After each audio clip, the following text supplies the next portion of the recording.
हरे कृष्णा। श्रील प्रभुपाद की जय। जय श्री श्रद्धा कुंज बिहारी भगवान की जय। तिरुपति बालाजी भगवान की जय। तो हमने देखा तिरुपति बालाजी यानी कि श्रीनिवास का विवाह हो रहा है। विवाह के दौरान जो भी विधि विधान होता है वो सब एक एक करके हो रहा है। और अभी वशिष्ठ जी और बृहस्पति जी दो पुजारी थे जिन्होंने मिलकर विवाह कराया। अब आकाश राज पद्मावती के जो पिता हैं वो अपने पुत्री का हाथ श्रीनिवास को सौंप दिए। विवाह के समय कितना चीज उनको मिला दहेज में वो देखिए। 1000 मन सोने का बना हुआ एक किरीट, 1000 मन सोने का एक किरीट, स्वर्ण मुद्राएं, मणिमालाएं, मणिमालाएं भगवान के लिए, मकर कुंडल, बहुमूल्य कंकण, नवरत्न खचित अंगूठियां, सोने की मेखला, सोने चांदी के अनेक पात्र, 1000 हाथी, 10,000 घोड़े, अनेक दास दासियां, दासियां, पुत्री पद्मावती को बहुमूल्य वस्त्र, मणिमय सुवर्ण आभूषण, दासियां और 100 ग्राम, 100 ग्राम यानी 100 गांव, विलेजेस। और जितने लोग विवाह में आए थे, प्रोग्राम विवाह के समारोह में, सबका उचित तरीके से सादर सत्कार और ब्राह्मणों को बहुत सारी दक्षिणा ऐसा करके संतुष्ट किया। 5 दिनों तक विवाह का महोत्सव चलता रहा और आकाश राज और धरणी देवी ने अपने पुत्री का हाथ श्रीनिवास के हाथ में सौंप दिया। और क्या कहा देखिए, हे स्वामी श्रीनिवास, आज समझ गया, राजा ने कहा, आकाश राज ने, हे स्वामी श्रीनिवास, आज समझ गया कि आप साक्षात नारायण हैं। आपके चरण धोकर आपके कर कमलों में पुत्री को समर्पित करने से मेरा वंश धन्य हो गया। मेरे पूर्व जन्म के सुकृतों के कारण आप मेरे दामाद बने। आप श्रीमन नारायण हैं, आप भगवान हैं और आप मेरे दामाद बने। आप धर्म के देवता हैं। आपको मैं क्या समझाऊं, आपको तो सब कुछ पता ही है, किंतु कन्या का पिता होने के नाते कुछ चीजें हमें कुछ बातें हमें बतानी होंगी। और बताया कि हमारी पद्मावती अभी बच्ची है, बाला है, निपट भोली है। वो जो भी अपराध करे उसे क्षमा कर दीजिएगा और उसे अपने प्रेम का पात्र बनाइएगा। फिर पद्मावती को भी समझाया पिता ने, बिटिया तुम पढ़ी लिखी हो और बुद्धिमती हो, मेरे बातों को ध्यान से सुनो। तुम बड़ी भाग्यवान हो क्योंकि साक्षात नारायण तुम्हारे पति बने। स्त्री के लिए पति भगवान के समान है, भगवान ही है। हमेशा पति की सेवा करना और उनकी कृपा प्राप्त करते रहना। कभी उनके आदेश के विरुद्ध कोई कार्य नहीं करना। गुरुजनों की सेवा करना, जो गुरुजन होंगे वहां पे जहां जा रही हो ससुराल में, उनकी सेवा करना। जो छोटे लोग होंगे, आश्रित होंगे तुम्हारे ऊपर, उनकी रक्षा करना। और ऐसा कार्य करना कि मायके और ससुराल दोनों की प्रतिष्ठा बढ़े। जैसे अनुसुईया माता थी, सीता माता थी, ऐसे बड़े बड़े जो माताएं थीं जिनका बहुत नाम है, उनके आदर्शों को समक्ष रख करके, अर्थात उन्होंने कैसे अपना गृहस्थ जीवन चलाया, कितना बुद्धिमानी से चलाया, कितना नम्रता पूर्वक चलाया, तो उनको आदर्श मानना और अपना घर गृहस्थी चलाना। फिर नमस्कार किया श्रीनिवास को और पद्मावती के गौने की तैयारी होने लग गई। मैं आपको डिटेल में इसलिए बता रही हूँ कि ये सुनने से हमारा शुद्धिकरण होता है। भगवान का विवाह हम सुन रहे हैं। भगवान की लीलाओं को जितनी बार सुनेंगे उतना हमारा हृदय, मन, चेतना सब कुछ पवित्र होगी, सब पवित्र हो जाता है। इसलिए हमें इसको सुनना चाहिए, ठीक से डिटेल सुनना चाहिए। तो इसके बाद श्रीनिवास जी ने भी सास और ससुर को नमस्कार किया और पद्मावती के साथ गरुड़ पे विराजमान हुए और निकल पड़े। गरुड़ जी पे, विष्णु भगवान का वाहन गरुड़ जी हैं, तो गरुड़ पे चले गए। चलते चलते रास्ते में श्रीनिवास जी ने आकाश राज को कहा, हे ससुर, आपने मुझे सदा के लिए आभारी बना दिया। मैं कभी आपको भूल नहीं सकता। आप एक वर मांग लीजिए मेरे से। दामाद भगवान है ना, इसलिए कह रहे हैं आप एक वर मांग लीजिए और मुझे कृतार्थ कीजिए।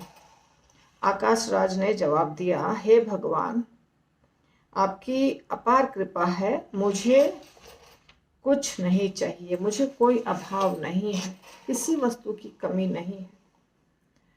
लेकिन ठीक है, आपने कहा तो मैं आपसे एक इच्छा की विनती करता हूं। आप ये वर दीजिए कि मैं कभी आपके नाम स्मरण को नहीं भूलूं। भगवान का जो नाम है उसका जो हम चिंतन करते हैं, जपा करते हैं, उसका गुणगान करते हैं, तो उसी के बारे में कहा, नाम स्मरण को मैं कभी नहीं भूलूं, ये कृपा कर दीजिए। इससे अधिक मुझे और कुछ नहीं चाहिए। श्रीनिवास जी बहुत प्रसन्न हुए और बोले, आपको सायुज्य मोक्ष प्रदान कर रहा हूं। देखिए ये बड़े आश्चर्य की बात है कि नाम जप करने वाला व्यक्ति भी सायुज्य मुक्ति प्राप्त करता है। जब तक सायुज्य मुक्ति यानी विलीन होने वाली बात हो रही है, तो जब तक हमारे अंदर भगवान के प्रति सेवा भाव नहीं जागृत होगा और जब तक हम अपने आप को भगवान का दास नहीं समझेंगे, तब तक धाम में प्रवेश नहीं पाते हैं। धाम में प्रवेश पाने के लिए ये भाव बहुत आवश्यक है। तो इनको सायुज्य मुक्ति दिया भगवान विष्णु ने, वैकुंठ लोक नहीं ले गए, सायुज्य मुक्ति दिए। तत्पश्चात श्रीनिवास जी उन सब से विदा लिए और अपने समस्त परिवार के साथ निकले और अगस्त्य जी का आश्रम था वहां पे नजदीक में, तो अगस्त मुनि के आश्रम पधारे श्रीनिवास जी और पद्मावती। वहां अगस्त्य मुनि ने उनका बड़े अच्छे से स्वागत सत्कार किया, पूजा किया और श्रीनिवास जी ने ब्रह्मा आदि देवताओं से कहा, हे महात्माओं, आप जानते हैं कि धर्मशास्त्र के अनुसार, ये हम आप सबको बता रहे हैं क्योंकि आजकल के जो कपल्स हैं विवाह के बाद जाते हैं हनीमून पे, और हनीमून पे कहाँ जाते हैं? ऊटी और दार्जिलिंग और शिमला, इंडिया में जो जाने वाले हैं। फॉरेन जो जाते हैं वो तो अलग अलग स्थानों पर जाते हैं, जैसा बजट।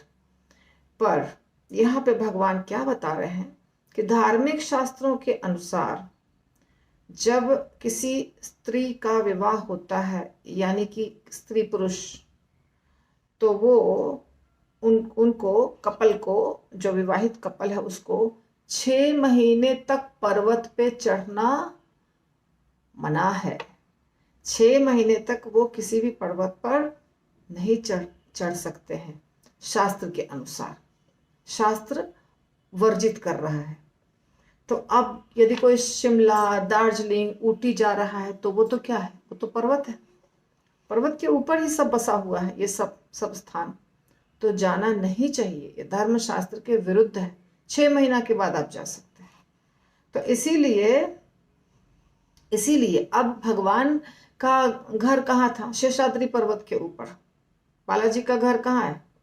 बालाजी की माता बकुला देवी रह रही हैं पर्वत के ऊपर, और बालाजी भी यानी कि श्रीनिवास भी पर्वत पर रह रहे हैं, और पर्वत से नीचे आए हैं विवाह करने। विवाह हो गया, अब जा रहे हैं। तो अगस्त्य मुनि को उन्होंने कहा कि मैं आपके आश्रम में 6 महीना निवास करूंगा पद्मावती के साथ, क्योंकि पर्वत पे 6 महीना नहीं जा सकते। उसके बाद मैं जाऊंगा शेषाचल पर्वत, शेषाचल, शेषाद्री, जो भी कहिए। तो इस प्रकार श्रीनिवास जी ने बारात में आए हुए सारे लोगों का सम्मान किया और सबसे विदा लिया और सबको कहा कि आप लोग अपने अपने लोग चले जाइए, जहां जहां से आए हैं वहां से, क्योंकि अब तो मुझे यहीं रहना है 6 महीना तक। और 6 महीना तक वो अगस्त्य मुनि के आश्रम में रहे, श्रीनिवास जी और पद्मावती दोनों। इसके बाद उधर आकाश राज और धरनी देवी, उनका जो घर है, उनका परिवार जो है, उसके बारे में कह रहे हैं कि एक दिन एक सेवक नारायणपुर, वो नारायणपुर में रहते थे, नारायणपुर के राजा थे। तो नारायणपुर से भागता भागता हुआ एक सेवक आया, नौकर आया, और बड़े दुखित स्वर में कहा, हे प्रभु, हमारे राजा अकस्मात बीमार पड़ चुके हैं, उनकी दशा बहुत दयनीय है, बहुत चिंताजनक है, आपको देखना चाहते हैं, आप जल्दी वहां चलिए। तो ससुर हुए वो श्रीनिवास जी के, तो श्रीनिवास जी और पद्मावती जिनके पिता हैं, दोनों जल्दी जल्दी अगस्त्य मुनि से आज्ञा लेकर निकल पड़े नारायणपुर के लिए। और जब पहुंचे तो देखा कि आकाश राज बेहोश पड़े हुए थे। पद्मावती माता धरनी देवी जब मिलती हैं अपने बेटी और दामाद से, तो रोने लग जाती हैं जोर जोर से। और थोड़ा सा आकाश राज होश में आते हैं, आंखें उठाकर देखते हैं, और थोड़ी देर के बाद पूरी शक्ति लगा करके कहते हैं, हे परमधाम, हे परधाम जगन्नाथ वासुदेव गोविंद, अंतिम समय में प्राण निकलने से पहले तुमको देख लिया, मेरा जीवन सफल हुआ। अब मेरे मन में कोई इच्छा नहीं है। एक विनती है, मेरा एक पुत्र है वसुदान, और मेरा एक भाई है तोंडमान। दोनों बहुत भोले भाले और सीधे साधे हैं, निपट भोले हैं, तो उन दोनों की रक्षा तुम करना। ऐसा बोल करके और पद्मावती को गोद में ले लिया, और पद्मावती को गोद में लेकर बोले माँ, पद्मावती को माँ बोल रहे हैं, क्योंकि वो, अगर हम भगवान की दृष्टि से देखेंगे तो भगवान और भगवान की पत्नी यानी क्या हो गई, वो लक्ष्मी जी हो गई, तो माता हो गई, इसीलिए। तुम अम्मा, तुम लोक माता हो, तुम्हारे जन्म के कारण मेरा वंश धन्य हुआ, सुखी रहो बेटी। शरीर से तो बेटी हैं। और कहते कहते आकाश राज प्राण छोड़ दिए।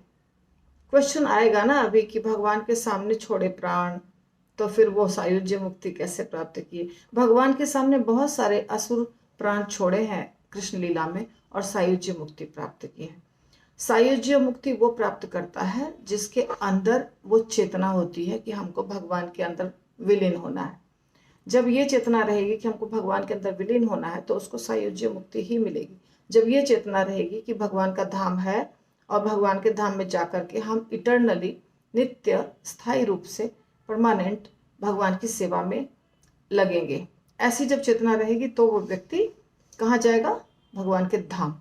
और जब ऐसी चेतना रहेगी कि हम अपना अस्तित्व समाप्त करके भगवान में विलीन हो जाएंगे, तो फिर वो सायुज्य मुक्ति प्राप्त करता है।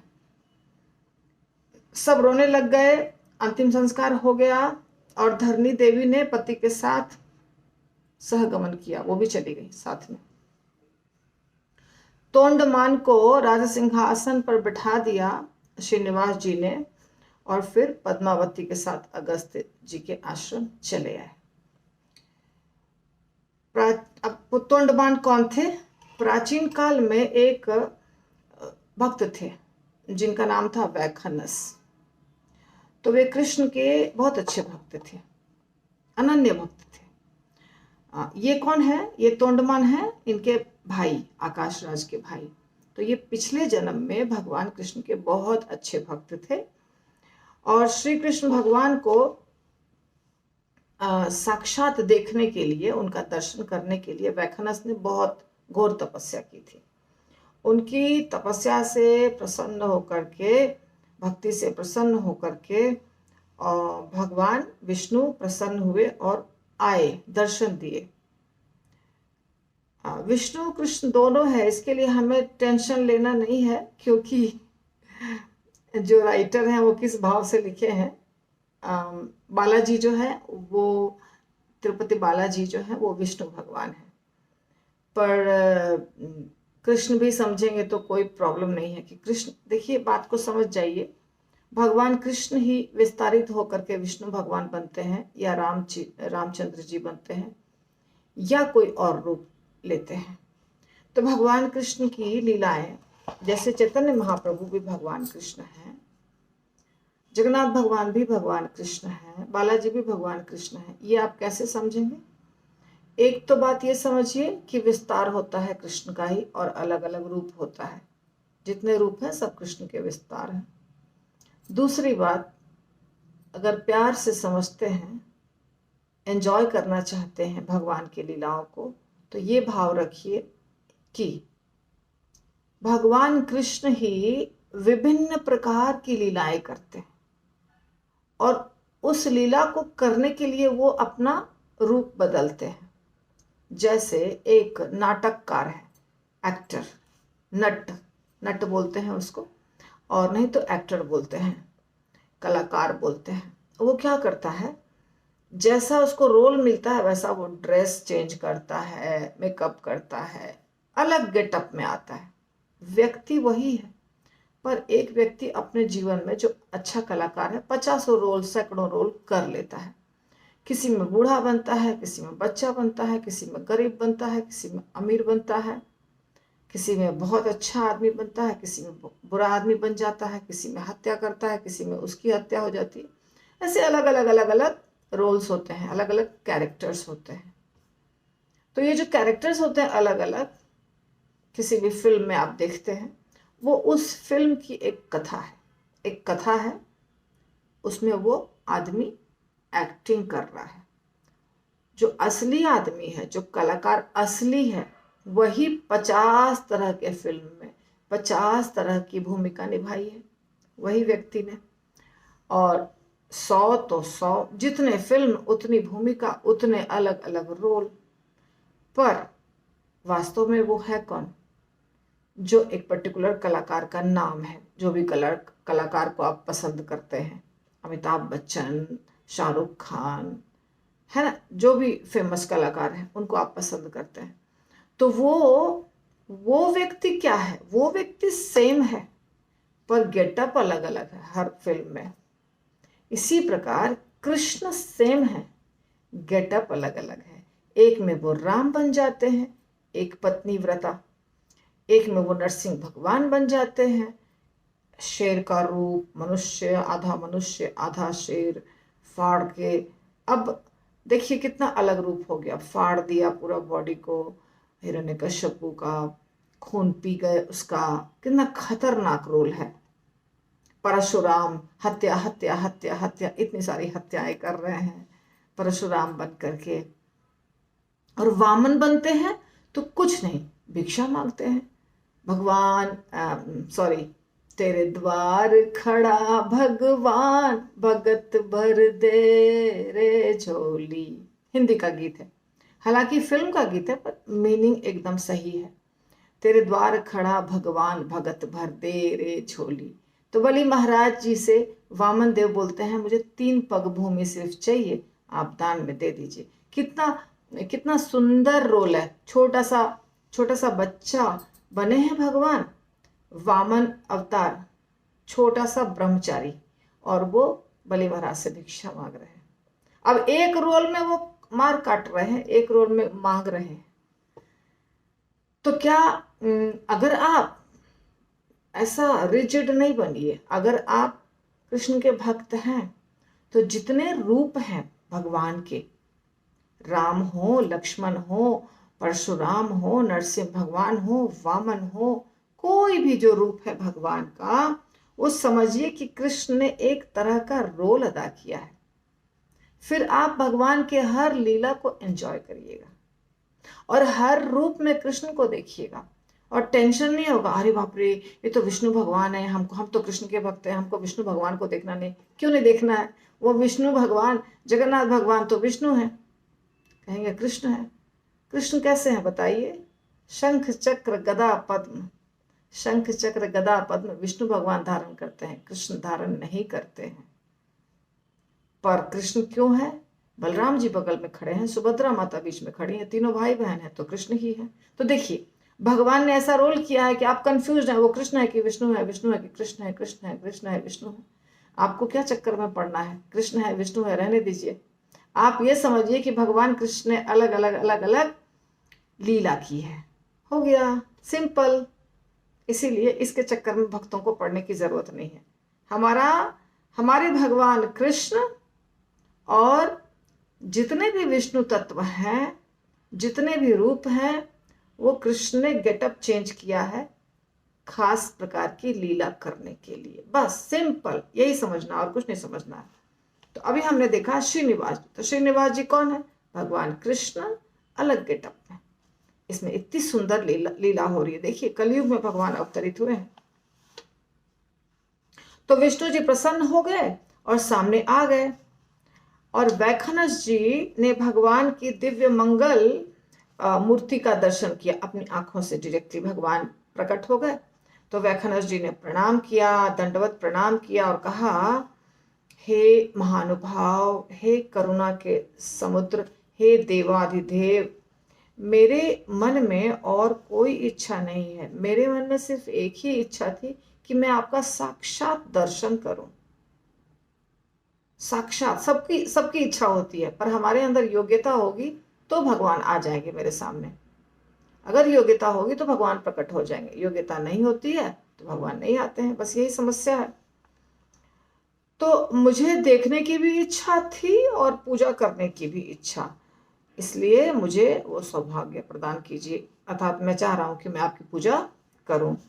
भगवान ने कहा, अब तुम मेरे श्री कृष्ण अवतार को नहीं देख सकोगे, लेकिन कृष्ण अवतार को नहीं, विष्णु भगवान आए हैं और विष्णु भगवान कह रहे हैं मेरे कृष्ण के रूप, कृष्ण अवतार का जो रूप है उसको तुम अभी नहीं देख सकोगे, लेकिन निकट भविष्य में मैं श्रीनिवास के रूप में निवास करूंगा, और तब तुम श्रीनिवास की पूजा करना और अपना जन्म सफल बनाना।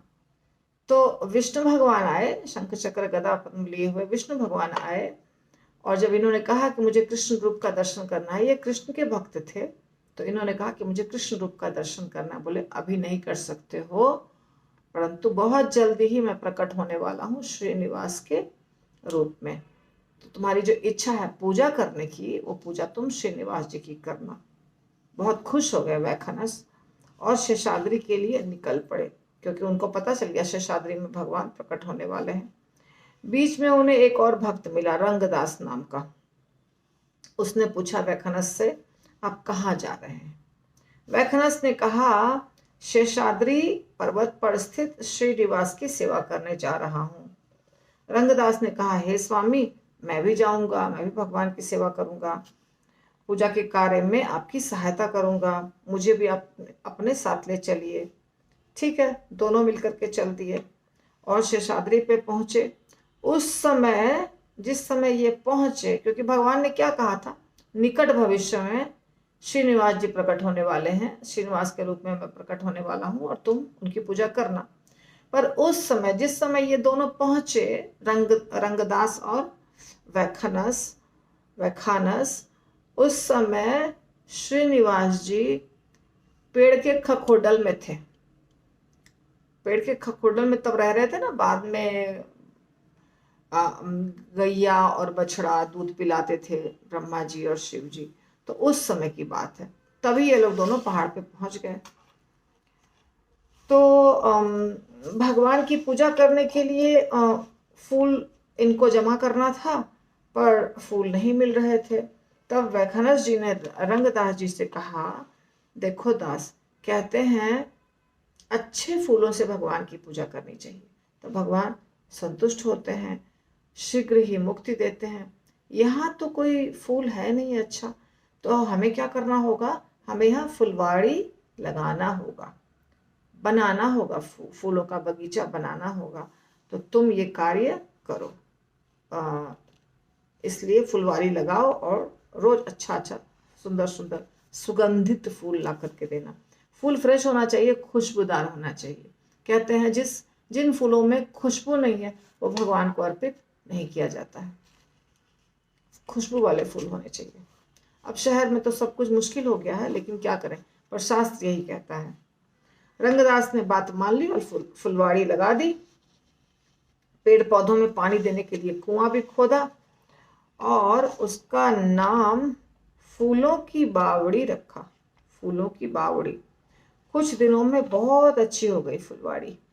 अच्छे अच्छे फूल खिलने लग गए और रंगदास जी फूल चुन चुन करके लाते और वैखानस जी को पूजा के लिए देते। एक दिन फुलवाड़ी की पुष्करनी में एक गंधर्वराज अपनी पत्नियों के साथ जल क्रीड़ाएं कर रहे थे। वो जो फूलों के लिए जो लगाया था ना, फूलों को सींचने के लिए जो कुआं खोदा था, उसमें उसका नाम पुष्करनी है। तो वहां पे गंधर्वराज आ गए और वहां वो क्रीड़ा कर रहे थे। उनको आदत होती है, गंधर्वों को आदत होती है जल में खेलने की। स्वर्गलोक में ये सब आराम से मिलता है ना, तो यहाँ भी वो खेलने लग गए। गंधर्व अप्सराएं ये सब वहां स्वर्ग में करते हैं, तो जल क्रीड़ा कर रहे थे। तो जब रंगदास जी गए फूल तोड़ने, तो उनकी क्रीड़ा को देख करके एकदम मंत्रमुग्ध हो गए, क्योंकि गंधर्व सुंदर होते हैं, क्रीड़ा भी सुंदर करते हैं, और गंधर्व के साथ साथ अप्सराएं भी रहती हैं। तो जो भी हो, उनको देखते रह गए और मुग्ध हो गए, चित्त चंचल हो उठा। पूजा का जो समय था वहां पर पहुंचने का उससे लेट हो गया। उनको पता ही नहीं चला कि हमको जल्दी जल्दी जाना है। जब गंधर्व चले गए तब वैखनस जी को याद आई कि पूजा में तो लेट हो रहा है। तो जब वो पहुंचे तो उन्होंने पूछा, वैखानस जी के पास जब पहुंचे रंगदास जी, तो उन्होंने पूछा, तो रंगदास ने कहा कि कारण, जो भी कारण था बताया और क्षमा मांगी। तब श्रीनिवास जी ने दर्शन देकर कहा, रंगदास तुखी मत हो, मेरी माया के कारण ही तुमने गंधर्वों को देखा और तुम्हें जो मोह प्राप्त हो गया, इसके कारण तुम ये शरीर छोड़ने के बाद नारायणपुर में आकाश राज के भाई बनोगे। तुम्हारा नाम होगा तोंडमान और तुम राज्य सुख भोग पाओगे, क्योंकि गंधर्व बहुत सुंदर होते हैं, गहने पहनते हैं, अच्छे कपड़े पहनते हैं, तो ये सारी चीजें तुमको मिलेगा। उनको देखकर मोहित हुए थे ना, इसीलिए भगवान ने आशीर्वाद दिया। तो वही रंगदास बाद में सुधर्म नाम के राजा के पुत्र बने, जिनका नाम हुआ तोंडमान। सुधर्म के ही पुत्र हुए आकाशराज और तोंडमान। अब आकाश राज की जब मृत्यु हुई तो तोंडमान और वसुदास में झगड़ा हो गया। तोंडमान भाई हुए और वसुदास हो गया पुत्र आकाश राज का। तो चाचा और भतीजा में झगड़ा हो गया। तोंडमान का मत था कि बड़े भाई के बाद छोटा भाई राजा बनता है, और वसुदास का मत था कि पिता के मृत्यु के बाद बेटा राजा बनता है। तो दोनों में से दोनों अपना खुद राजा बनना चाहते थे। तोंडमान भी राजा बनना चाह रहा था और वसुदास भी राजा बनना चाहता था। दोनों के बीच में झगड़ा हो गया और युद्ध के लिए दोनों तैयार हो गए। युद्ध करने के पहले वे अगस्त ऋषि के आश्रम में गए और श्रीनिवास जी से सहायता मांगी। श्रीनिवास जी ने शंख और चक्र को तोंडमान के सहायता के लिए भेज दिया और स्वयं चले गए वसुदास की सहायता करने के लिए। अपने अस्त्रों को भेज दिया तोंडमान के साथ और स्वयं आ गए वसुदास के साथ। भयंकर युद्ध छिड़ गया, महाभारत से भी भयंकर, ऐसा बता रहे हैं, महाभारत से भी भयंकर। दोनों पक्ष में कई वीर मारे गए। तोंडमान ने बहुत कौशल के साथ भगवान के साथ युद्ध किया। अभी यहाँ पर भगवान युद्ध कर रहे हैं। अर्जुन के साथ जब भगवान थे तो युद्ध नहीं कर रहे थे, और यहाँ पे भगवान भी युद्ध कर रहे हैं। श्रीनिवास जी में और तोंडमान में काफी भीषण युद्ध हुआ। अंत में तोंडमान ने श्रीनिवास जी पर भयंकर बाणों का प्रयोग किया और बाण लगा श्रीनिवास जी के छाती में। श्रीनिवास जी मूर्छित होकर गिर पड़े। भगवान ये समाचार सुना पद्मावती अगस्त मुनि का आश्रम छोड़ करके आ गई युद्ध भूमि में। फिर उसके बाद गुलाब का जल छिड़का, कुछ उपचार किया, शीतल उपचार किया और श्रीनिवास जी की मूर्छा समाप्त हुई। फिर पद्मावती ने पूछा कि ये युद्ध क्यों हो रहा है। तो श्रीनिवास जी कहते हैं, तुम क्यों आ गई युद्ध भूमि में? युद्ध भूमि में तो स्त्रियां नहीं आती हैं। तो पद्मावती कहती है, युद्ध हो क्यों रहा है? क्यों युद्ध हो रहा है? ये तो मुझे प्रलय के समान दिख रहा है। एक चाचा है मेरे और एक भाई है मेरा, दोनों में से किसी को भी हानि पहुंचेगी तो मुझे दुख होगा।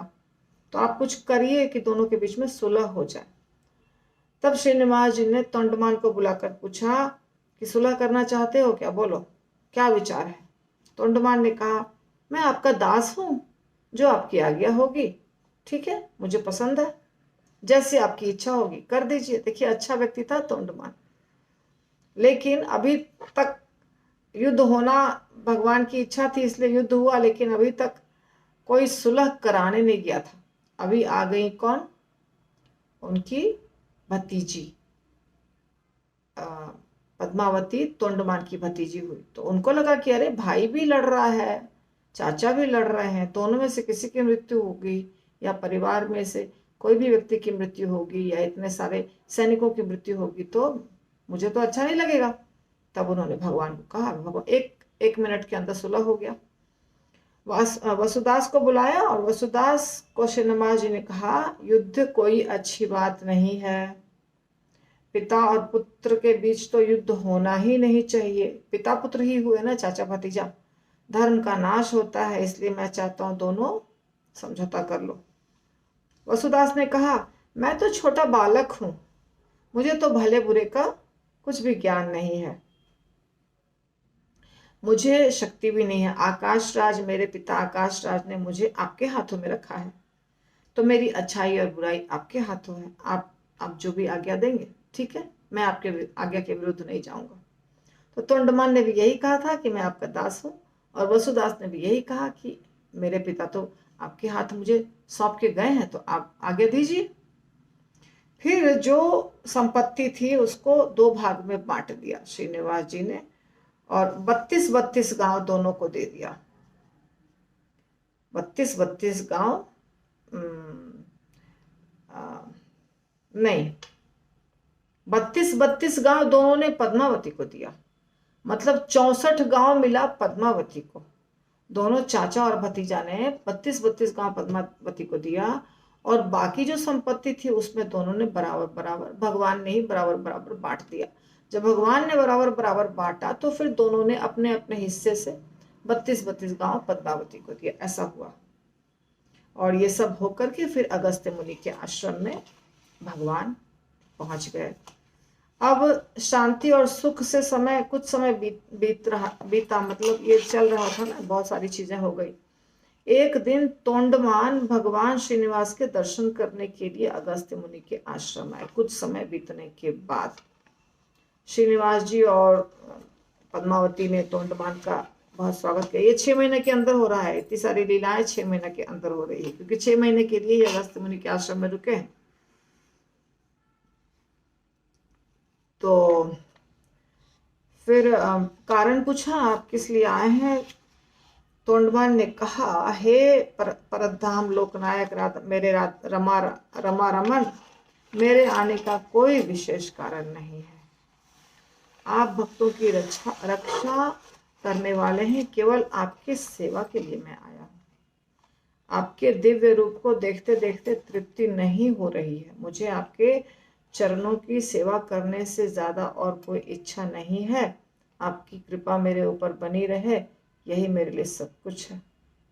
ऐसे ही जाना चाहिए। भगवान का दर्शन करने के लिए जब जाते हैं हम, कोई भी व्यक्ति जाता है मंदिर, तो एक मैंने सुना है, ज्यादातर जो भक्ति में नहीं है या समझ नहीं है, उन लोगों के मुख से सुनते हैं हम कि भगवान का जब दर्शन करने जाते हैं लोग, तो वहां मांगते हैं कुछ। भगवान का दर्शन किया ना, तो क्या मांगा तुमने, यानी कि भगवान के पास जाने के बाद मांगना ही चाहिए, ऐसा विचार रहता है लोगों के पास। ऐसा गलत है विचार। भगवान का दर्शन इसलिए करने जाना चाहिए क्योंकि भगवान है, भगवान का दर्शन हम करेंगे। हमारे पिता हैं, हमारे मालिक हैं, इस पूरी दुनिया के मालिक हैं, तो उनका दर्शन करेंगे, बस दर्शन करेंगे। अगर संभव है तो कुछ उनका गुणगान कर दीजिए, कुछ श्लोक के द्वारा, भजन के द्वारा, या मुंह से अपने शब्दों में, आप बहुत सुंदर लगते हैं, आपका ड्रेस बहुत सुंदर है। ये भाषा में तो कोई भी बोल सकता है। अगर कोई गीत नहीं पता है तो आपका ड्रेस बहुत सुंदर है, आपकी धोती बहुत सुंदर है, आपका गहना बहुत अच्छा लग रहा है, आपके गहने चमक रहे हैं, आपका मुकुट चमक रहा है, आपका मोर पंख आपके सिर के ऊपर बहुत अच्छा लग रहा है, आपकी माला बहुत ताजी है, माले की आपके जो फूलों की माला उससे बहुत अच्छी खुशबू आ रही है, उसके ऊपर भौरा मंडरा रहा है। ये सब बात बोलने में क्या जाता है, कुछ नहीं जाता है। ये सब बोल दीजिए, भगवान खुश हो जाएंगे। और अगर श्लोक या गीत कुछ पता है तो वो बोल दीजिए। बस इतना ही करने के लिए भगवान के पास जाना है, मांगना नहीं। मांगना तब पड़ता है बहुत मुसीबत में है, अब कोई उपाय नहीं है, तब भगवान आप हमारे मालिक हैं, आप रक्षा कीजिए, हम फंसे हुए हैं बहुत मुसीबत में, तब तो मांगना ही पड़ेगा। लेकिन यदि कुछ नहीं है तो दर्शन जितनी बार इच्छा हो दर्शन करिए, जाके दर्शन करिए, प्रणाम करिए, उनकी उनकी प्रणति आती है तो बोलिए, नहीं आती है तो अपनी भाषा में कुछ भी बोलिए। बस गुणगान, गुणगान के सिवा और कुछ नहीं करना चाहिए। तो श्रीनिवास जी ने कहा, मेरे लिए एक राजन, मेरे लिए उपकार कर दीजिए। आपके बड़े भाई आकाश राज ने अपने पुत्री का विवाह करके मुझे गृहस्थ बना दिया है।